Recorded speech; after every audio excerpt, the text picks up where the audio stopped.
বাহ বাবা, দারুণ মজা তো। আমি থাকতে কিনা উনি দাদু ভাই আর অপালার বিয়ে দেবে। আমিও দেখি এই বিয়ে কি করে দেওয়া হয়। আমি এমন একটা কিছুরই ভয় পাচ্ছিলাম, এবার এইটা কি করে আটকাবো। এটা কিন্তু খুব বাড়াবাড়ি হয়ে গেল অন্তরা। তাই বলে আবার অপালা? থামি, এবার আমি বলি। দেখো, পার্টি তুমি দিতেই পারো, কিন্তু এই বিয়ে টিয়ে নিয়ে ঘোষণা করার আগে আমার ঘোষণাটা একবার শুনে না। আমার জীবনে চিনি ছাড়া কেউ ছিল না, নেই, আর থাকবেও না। আমি চিনি ছাড়া কাউকে কোনোদিন ভালোবাসতে পারবো না। তাই আরেকজনকে আমার সঙ্গে বিয়ে দিয়ে তার জীবনটা নষ্ট করার এই জঘন্য প্ল্যানটা জাস্ট ক্যান্সেল। ও, বুঝতে পেরেছি। এই জঘন্য মেয়েটার সঙ্গে গা ঘাসাঘাসির সময় তুই বুঝি চিনিকে ভুলে গিয়েছিলি দ্রোণ? মা, তুমি কখন থেকে একই কথাই বলে যাচ্ছ? পুষ্পাই তো না, মানে হ্যাঁ হ্যাঁ, পুষ্পাই তো ওর ঘরে গিয়ে ভূত খুঁজতে গিয়ে ভূত ভবিষ্যৎ সমস্ত কিছু একেবারে। হ্যাঁ, মানে মানে পুষ্পা তো ভূত তাড়ানোর জন্য বাড়িতে সবাইকে শুকে বেড়ায়, তো আমাকেও শুক ছিল, ব্যাস মিটে গেল।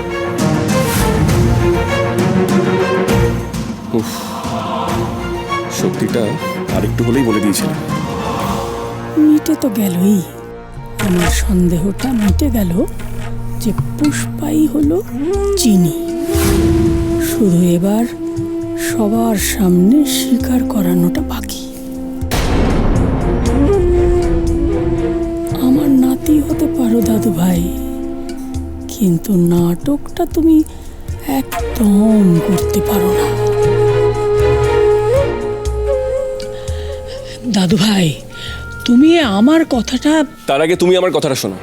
আমি কি বলেছি? চিনি ফিরবে, মনে আছে? আগামীকালের পার্টিতে তোর আর অপালার বিয়ের ঘোষণাটা হবেই দ্রোণ।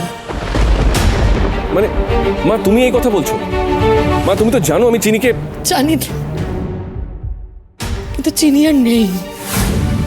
চিনি আর নেই, সেটা আমাদের মেনে নিতে হবে, বুঝতে পেরেছিস? মেনে নিতে হবে। মা, কারণ তোর এখন যা অবস্থা আমি দেখতে পাচ্ছি, তাতে তুই দুর্বল হয়ে চাকে তাকে কাছে টেনে নিচ্ছিস। প্লিজ মা, আমি কাউকে কাছে টেনে নিচ্ছি না।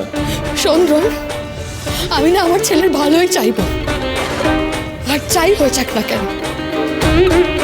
এই পুষ্পার চেয়ে অপালা ভালো, তাই না?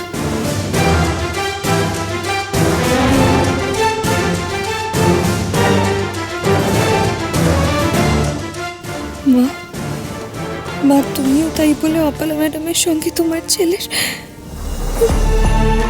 না, এখন কিছু বলা যাবে না। ঠিক আছে, আমিও দেখি আমার সামনে তোমার ছেলের আরেকটা বিয়ে কি করে হয়। চিনি সোম থেকে রবি প্রতিদিন রাত 10:30টায় স্টার জলসায় ও ডিজনি প্লাস হটস্টারে।